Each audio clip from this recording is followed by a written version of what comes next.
Alô, galera do terceiro ano, boa tarde para todos. Espero que todos estejam tranquilos, viu? Vamos agora para mais uma aula de física com o professor Alexandre Nogueira, desse nosso projeto exitoso do Educa PE. Valeu, moçada? Um abraço a todos os alunos, viu? Todos os alunos da Rede Estadual de Ensino, e em especial a turma lá do Cônego Jonas Taurino. Isso, a turma do terceiro ano da manhã e da tarde. Um abraço firme e forte também para o pessoal lá do município do Conde, João da Cunha Vinagre, os terceiros anos, manhã e tarde. Continue os estudos, galera, estamos aqui para apoiar. Olha, as aulas presenciais estão voltando aí na Paraíba, ok? Vamos se ligar. E aqui em Pernambuco o sistema é híbrido. Ei, pessoal do terceiro ano, fica ligado no intensivo da rede estadual. Já está bombando o intensivo da rede estadual todo sábado com aula de revisão para o Enem. Não perde o foco, continue estudando para o Enem. Importante, revisão. Obedece também na escola todo o protocolo setorial da educação. Tá com aula presencial? Uso de máscara, álcool em gel, distanciamento para poder, sim, segunda dose também, dose da vacinação. Importante, viu, gente? Se imunizar para poder estudar. Valeu, galera? Vamos continuar. Parte 2, ótica física. Ótica geométrica foi abordada lá no segundo ano. Ótica física, terceiro ano. Primeiro, o conceito de luz. Há tempos que o homem se preocupa com a luz e com a escuridão. A princípio, as únicas fontes de luz conhecidas eram o Sol, a Lua e as estrelas. Então tem aí na tela o Sol, fonte de luz primária, emite luz própria. A Lua, vista por nós, fonte de luz secundária, reflete os raios solares. E as estrelas que estão no céu, fonte de luz primária, emite luz própria.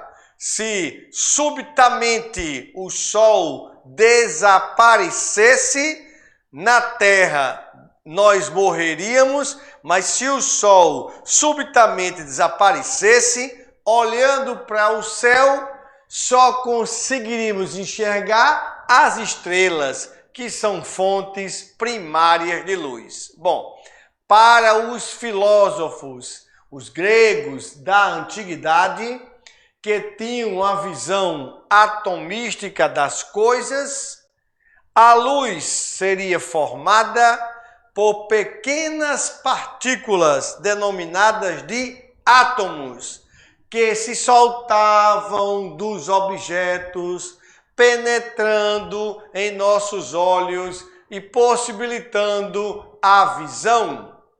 As partículas de luz seriam uma espécie de miniatura dos objetos que saíam em todas as direções, essas partículas, e recebem o nome de simulacros ou eidola. Ou seja, aí na tela você tem o olho de uma pessoa bem chique, lindo esse olho, e observando uma tangerina, uma laranja, e a pessoa observa a laranja porque saem pequenos átomos da laranja e chegam ao olho humano. Essa era uma filosofia aristotélica. Já para a escola do Pitágoras, chamada escola pitagórica, existia em cada um de nós uma espécie de fogo interior que emitiria através dos olhos raios luminosos em direção ao objeto, sendo refletido, retornando aos olhos. Olha, na realidade essa tese é dizendo que a gente só enxerga porque o olho humano, ele envia luz. Na realidade, nós enxergamos porque o olho humano não é fonte primária, minha gente, é fonte secundária de luz.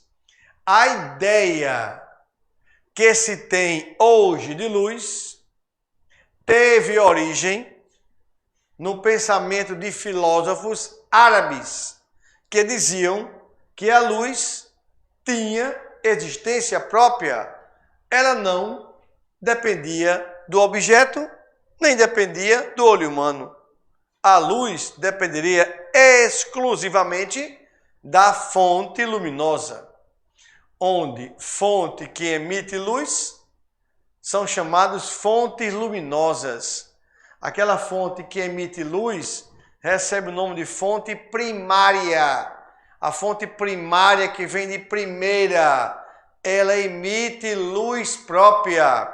No caso do sol, no caso de um vagalume, no caso da chama de uma vela, uma lâmpada incandescente acesa, tudo que emite luz própria são chamadas fontes luminosas, que têm luz própria. Elas geram a luz que vão irradiar, elas geram a luz que vão propagar. Já fonte de luz que desviam a luz, que refletem a luz, chamado de objetos iluminados. No caso, a lua só é vista por nós porque ela reflete os raios solares. São chamadas fontes secundárias de luz. A maioria dos objetos que nos cercam são vistos porque são fontes secundárias. Se, por exemplo, aqui no estúdio faltasse energia, eu estou no estúdio e faltou energia total, a gente não veria nada, porque não existe a presença de luz, é um breu total. A fonte, olhando no espelho, fonte secundária.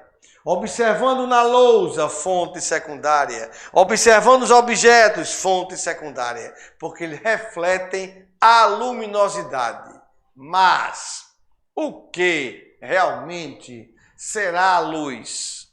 E de que ela é formada? O mestre Isaac Newton, ele desenvolveu sua teoria baseada no fato da luz ser compostas por partículas pequeninas, que não poderiam ser vistas em unidades. Ele chamou essas partículas de corpúsculos de luz. Nessa ideia, Newton foi chamado de garimpeiro da luz. Nesse prisma de Pink Floyd, tu tem um espectro da luz. Tu tem um facho de luz policromático, incide na superfície de um prisma, que pode ser um prisma de acrílico, de vidro. Aí sofre duas refrações. Ele incide numa face e emerge na outra, ocasionando a dispersão da luz, mostrando que a luz branca solar ela é policromática, formada pela união de todas as cores. Existe uma experiência que chamamos assim disco de Newton. O que é um disco de Newton? É você pegar um disco, pinta com as faixas coloridas, coloca as cores primárias. Aí quando esse disco ele gira, quando ele chega numa certa velocidade, numa certa frequência, você não enxerga mais as cores. Você enxerga só a luz o quê? Branca. Porque a luz branca é a superposição, é a junção das cores, é a mistura das cores, ok? Então a luz é isso, abençoados, é uma junção das cores. Durante o século XVII, um contemporâneo de Newton, um contemporâneo de Isaac Newton, chamado Christian Huygens, observou que dois feixes de luz, ao se cruzarem, não sofriam desvios. Mas, se a luz era formada de partículas, como é que elas não sofriam colisões durante o cruzamento dos seus feixes?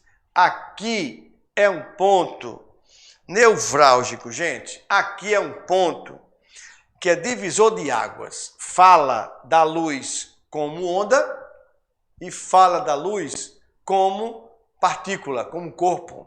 Existem duas teorias para a luz. A teoria corpuscular e a teoria ondulatória. E como é que se comporta a luz, Nogueira? Das duas formas.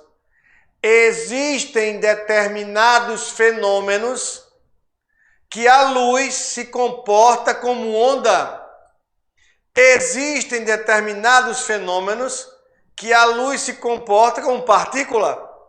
Então a física moderna, ela vai explicar isso na abordagem corpuscular. O que Huygens está falando aqui é que se a luz é uma partícula, quando um raio de luz cruzasse com o outro, interferia e não interfere. Porque na realidade, o cruzamento desses raios dá um princípio chamado da independência dos raios luminosos. A física óptica, ela está baseada em 3 princípios básicos. O primeiro princípio é chamado de propagação retilínea da luz. Nos meios homogêneos e transparentes, a luz segue trajetória retilínea. O segundo princípio é o da reversibilidade. A luz é reversível. O caminho que ela faz indo, faz voltando. O motorista do táxi conversa com o passageiro no banco de trás, olha para o retrovisor, vê o passageiro. E o passageiro olha para o retrovisor, vê o motorista. O caminho que faz indo, faz voltando. E o terceiro princípio é esse, que os raios são independentes. Um raio de luz cruza pelo outro raio, como se o raio nem o que existisse. Bom, para explicar esse fato, Christian Huygens propôs que a luz seria constituída de perturbações do meio entre a fonte e o observador. Então a luz seria uma onda. A luz, ao invés de ser corpo, é uma onda eletromagnética. Então chegamos ao conceito contemporâneo de luz, onde a luz é caracterizada por ser uma onda eletromagnética. Como assim, professor? Aí você tem na tela, a luz também tem um caráter de uma energia radiante, por causa da sensação de visão. Você tem uma fonte de luz primária, você tem um objeto iluminado, que é uma rosa vermelha, e você tem um olho de um observador. A fonte de luz está emitindo luz policromática, formada pelas 7 cores do arco-íris. A rosa recebe essas luzes, essa policromia toda, e só reflete para o olho da pessoa a luz vermelha. A pessoa só enxerga o vermelho porque a rosa só reflete a luz vermelha. A energia radiante que chega aos olhos vibra na frequência do vermelho. A energia radiante que dá a sensação luminosa é a característica do corpo. Então, por isso que se fala que a luz é uma energia radiante que provoca em nossos olhos a sensação luminosa, a sensação de visão. A luz no olho humano entra pelo cristalino, que é nossa lente natural, que ora se dilata e ora se contrai para poder entrar mais ou menos luz, e a imagem é formada na retina. Então, o olho humano tem essa propriedade. Mas o que vem a ser essa energia radiante? Essa energia radiante são as ondas eletromagnéticas estudadas por James Clerk Maxwell. Nasceu em 1831 e faleceu em 1879. Sempre que uma carga elétrica ou um corpo elétrico é acelerado, imagina uma carga elétrica, imagina uma corrente elétrica.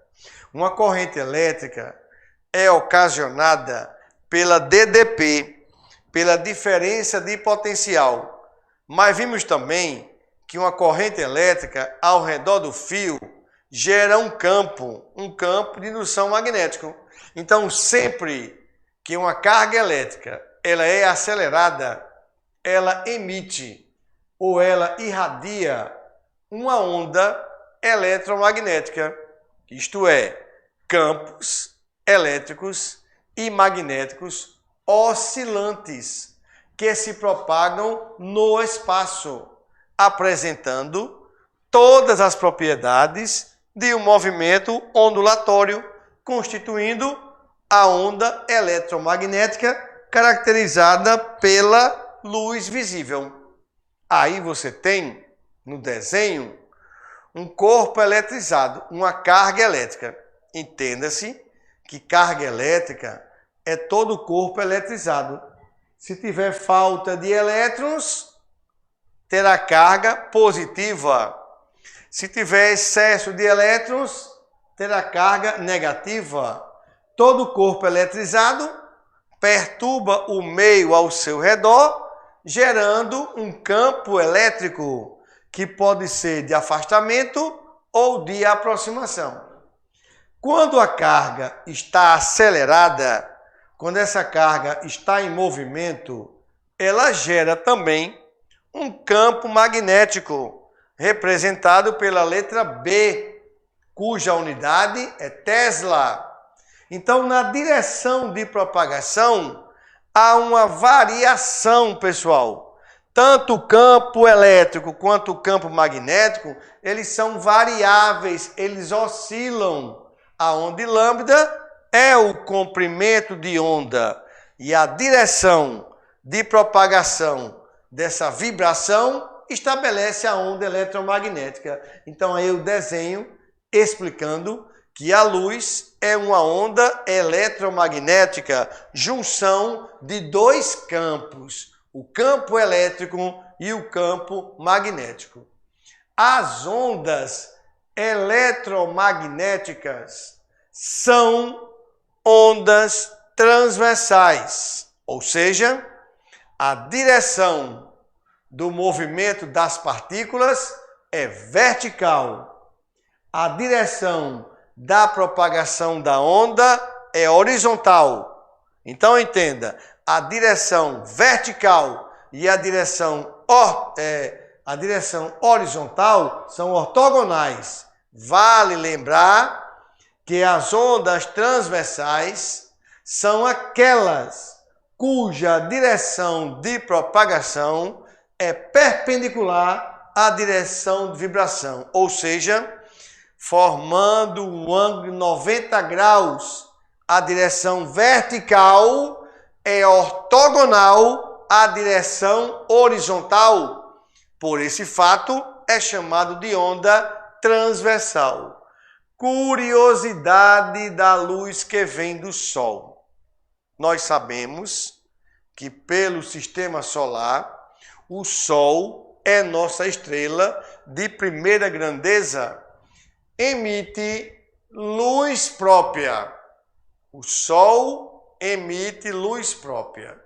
A luz solar, ou a velocidade da luz, no vácuo, sendo uma onda eletromagnética, tem valor de 3,4 vezes 10 a oitava metros por segundo.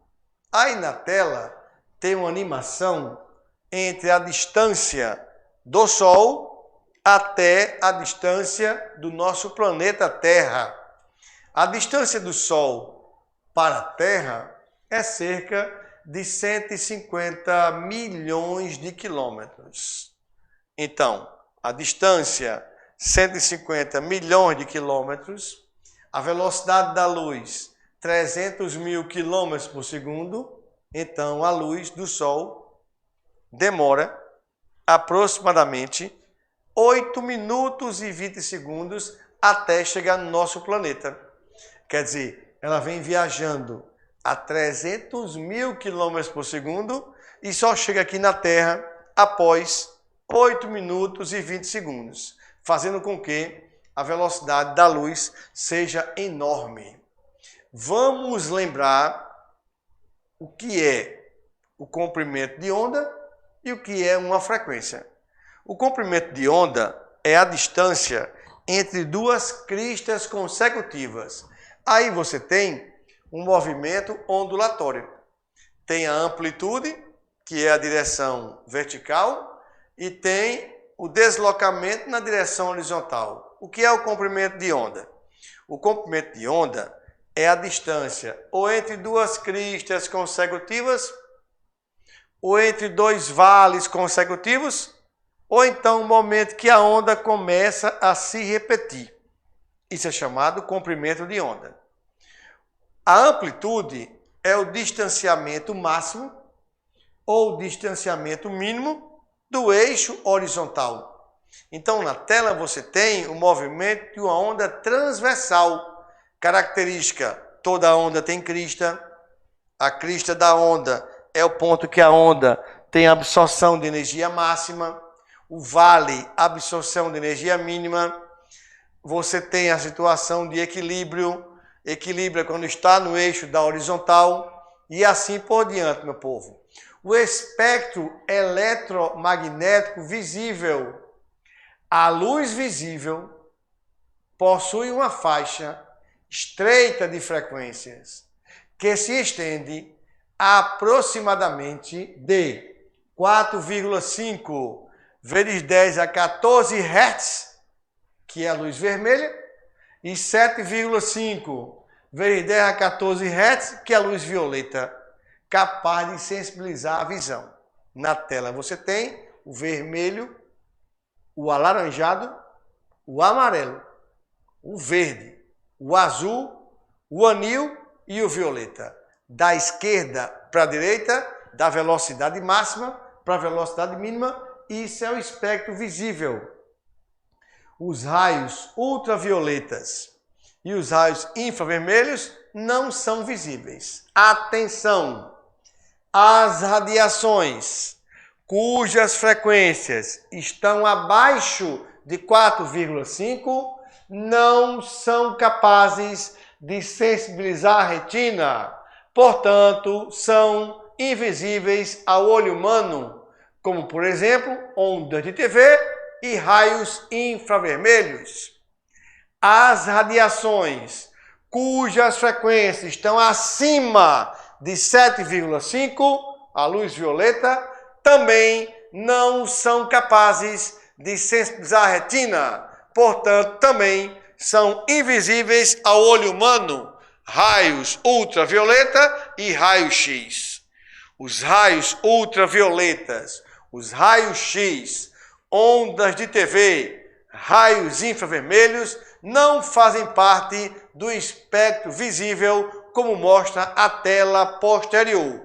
Comprimento de onda e frequência, luz visível do espectro eletromagnético.